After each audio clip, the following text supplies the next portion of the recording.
ஏ, B மற்றும் C ஆகியோர் தனித்தனியாக ஒரு வேலையை முறையே 12 நாட்கள், 15 நாட்கள் மற்றும் 20 நாட்களில் செய்கின்றனர். இப்போது 3 பேரும் வேலையை ஒன்றாக செய்ய துவங்குகின்றனர். ஆனால் சி 2 நாட்களில் வேலையை விட்டு விடுகிறார்.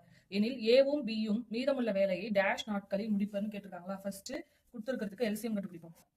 ஏ வந்து 12 நாட்கள்ல, பி வந்து 15 நாட்கள், சி 20 நாட்களுக்கா? இந்த மூணுக்கும் நாம எல்சிஎம் கண்டுபிடிக்கணும். எல்சிஎம் கண்டுபிடிச்சா என்ன வரும்? 60.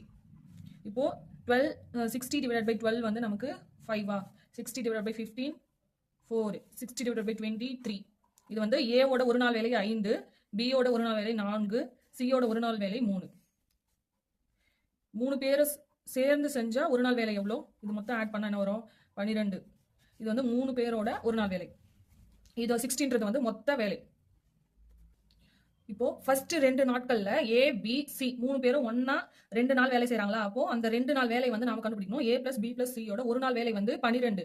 அப்போ ஏ பிளஸ் பி பிளஸ் சியோட 2 நாள் வேலை 12 into 2 24. 24 யூனிட்ஸ் வந்து 2 நாள்ல செய்வாங்க. ஏ பிளஸ் பி பிளஸ் சி 3 பேரும் சேர்ந்து. அப்புறம் 2 நாளுக்கு அப்புறம் சி வந்து வேலை விட்டு சென்றுறாரா? அப்போ ஏவும் பியும் மீதம் இருக்கிற வேலையை வந்து எத்தனை நாட்கள் முடிப்பாங்கன்னு தானே கேட்டிருக்காங்க. அப்போ மொத்த வேலை வந்து 60. அதுல ஏ பிளஸ் பி பிளஸ் சி 3 பேரும் சேர்ந்து செய்த வேலை வந்து 24. அப்போ 60ல 24 மைனஸ் பண்ணா நமக்கு என்ன கிடைக்கும்? 60 மைனஸ் 24 பண்ணா நமக்கு என்ன கிடைக்கும்? 36. இந்த 36 வேலையை தான் ஏ பிளஸ் பி 2 பேரும் சேர்ந்து செஞ்சிருப்பாங்க. அப்போ இந்த 36 ஏ பிளஸ் பியோட ஒரு நாள் வேலையால டிவைட் பண்ணா நமக்கு வந்து எத்தனை நாட்கள்னு தெரியும். ஏ பிளஸ் பியோட ஒன் டே ஒர்க் என்ன? ஏவோட ஒன் டே ஒர்க் 5, பியோட ஒன் டே ஒர்க் வந்து 4. இப்போ ரெண்டு ஆட் பண்ணா என்ன வரும்? 9. இதுதான் ஏ பிளஸ் பியோட ஒன் டே ஒர்க். 9ன்றது தான் ஏ பிளஸ் பியோட ஒன் டே ஒர்க்கா? இப்போ இந்த 36 இந்த 9ஆல டிவைட் பண்ணா எத்தனை நாட்கள்னு கிடைக்கும்?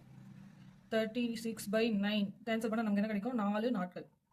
இப்போ ஏவும் பியும் சேர்ந்து மீதமுள்ள வேலையை 4 நாட்களில் முடிப்பாங்க. இதுக்கான ஆன்சர் வந்து ஆப்ஷன் ஏ 4.